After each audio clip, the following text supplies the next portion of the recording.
Thank you.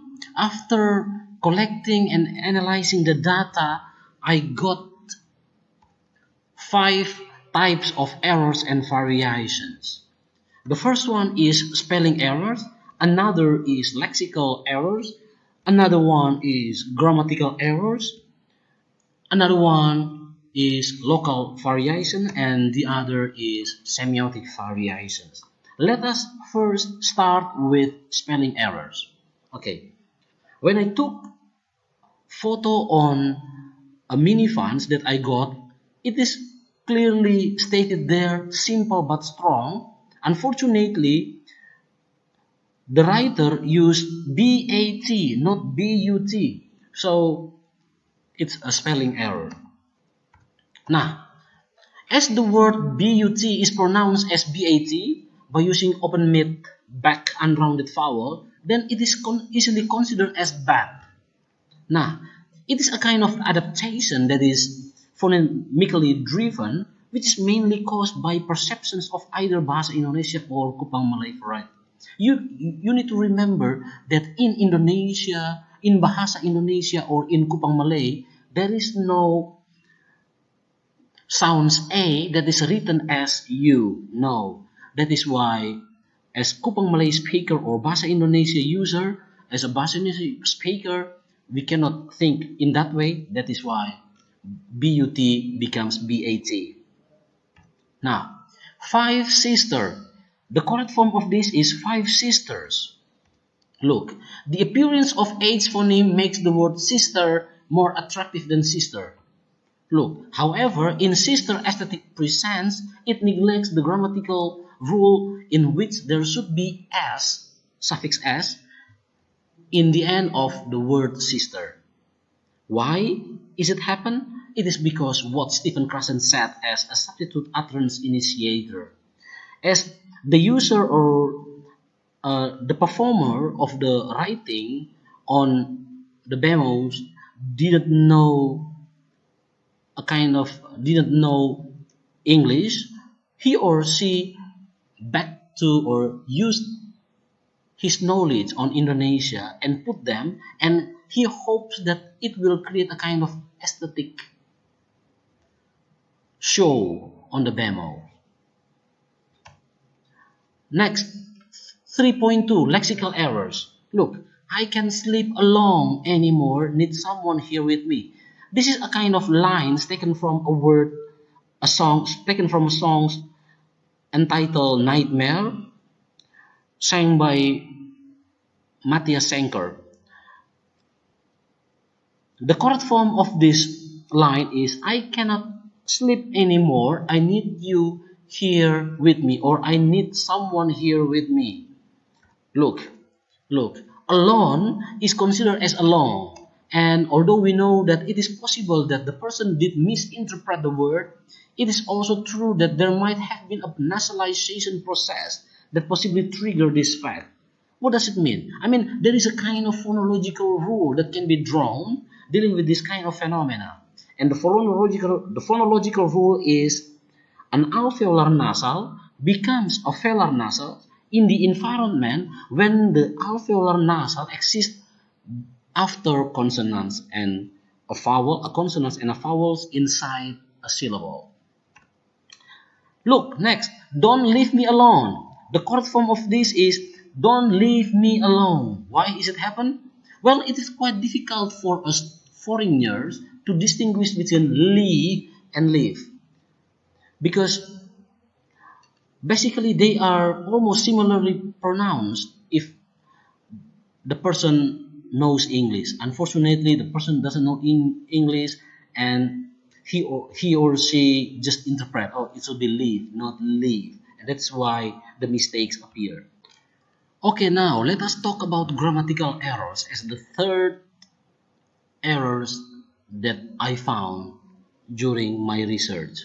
There are 3 mistakes that I found. The first one, love need a time. The second one, passenger love money. And the last one, God blessing you. Okay. Love need a time should be written as love needs time. Passenger love money should be written as passengers love money. and God blessing you should be written as God bless you.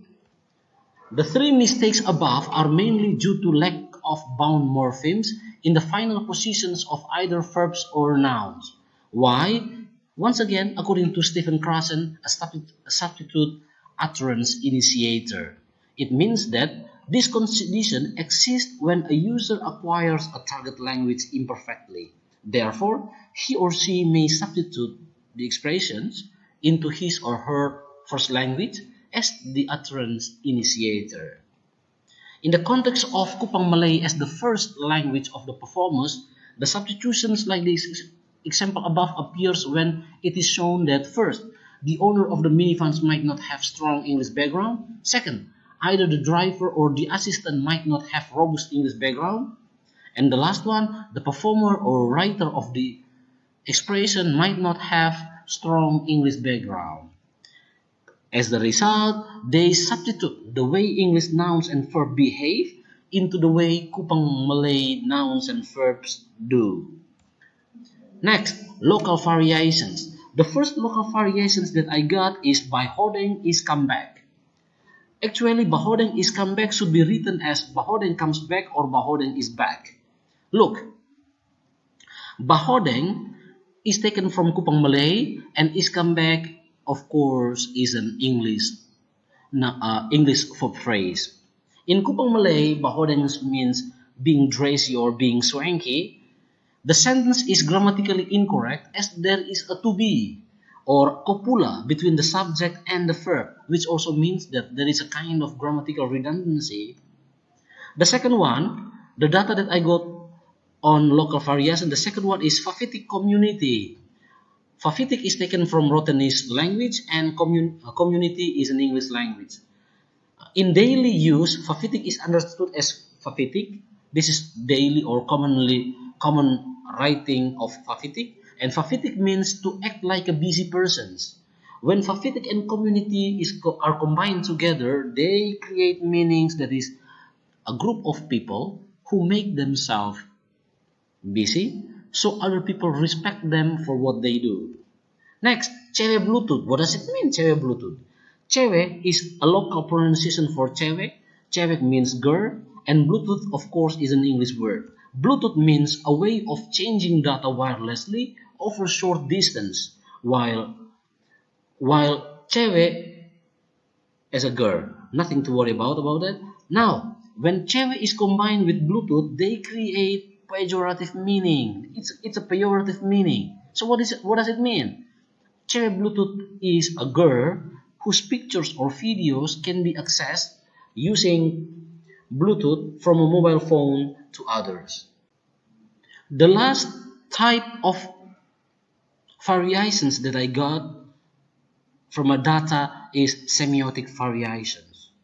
If you look at the pictures of the minivans, it is written there accent, but the person's originally means action.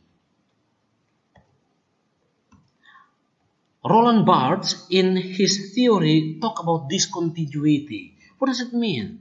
It means that between syntagmatic unit and the speech unit, there is no relationship at all. What does it mean? What does it mean? It also means that there is no relationship between accents and accent. No relationship at all. If it is visualized and explained by using Odgan and Richard semiotic triangles, it can be seen like this. So accents has no relationship with actions, and actions has no relationship with the referent, a way of moving. So what does it mean? So why is it so? According to Yasraf Anwar Piliang in his book, the relationship between forms and meanings in 3 different cultures has moved from one time to another time. It means that in classic area or in classic culture, form always follows meaning. But in modern culture or modern area, form follows functions. We do something because it has functions, it has a purpose. Now, in postmodern culture or in postmodern area, Experts believe that forms follows pleasure or fun. We do something or we behave in that way because we are happy to be that way. We are excited to be that way, or that kind of things that we do gives pleasure to us. Now, no stress, no crazy. Please compare no stress, no crazy with no woman, no cry. So, no woman, no cry, when it is compared with no stress, no crazy, it is called parallelism. But then, no woman, no cry also, because everybody knows about no woman, no cry. But when you say no stress, no crazy, to be compared with no woman, no cry, it's a kind of parody. People are happy to know no stress, no crazy. Oh, we are happy. It reminds us to no woman, no cry. But because it's a parody, it is also a kind of intertextuality. There is a relationship between no stress, no crazy, and no woman, no cry. It means that no stress, no crazy function to parodize a situations of being stressed and crazy in the same ways as no woman, no cry. If no stress, then no crazy. Next, my trip, my tapaleok. It can be compared with my trip, my adventure. Look, my trip and my tapaleok in Kupang Malay expressions is a kind of an intertextual relationship with my trip, my adventure. It is a kind of program that you can see on TV. What does tapaleuk mean? Tapaleuk here means to walk about or going around without any clear process. If you can understand the meaning behind the word adventure, and if you compare it with tapaleuk, you find that there is a kind of pejorative meaning to change tapaleuk into adventure. But to compare tapaleuk and adventure, it's a kind of pejorative shift.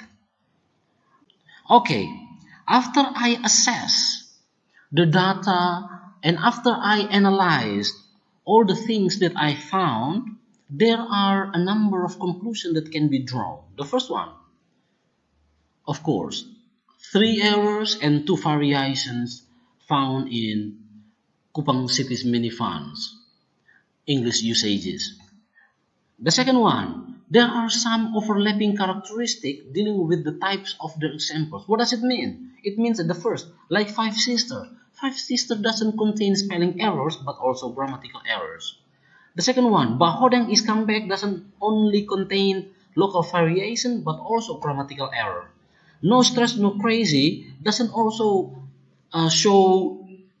show local variations but also spelling error. And Fafiti community doesn't only show local variation but also spelling error.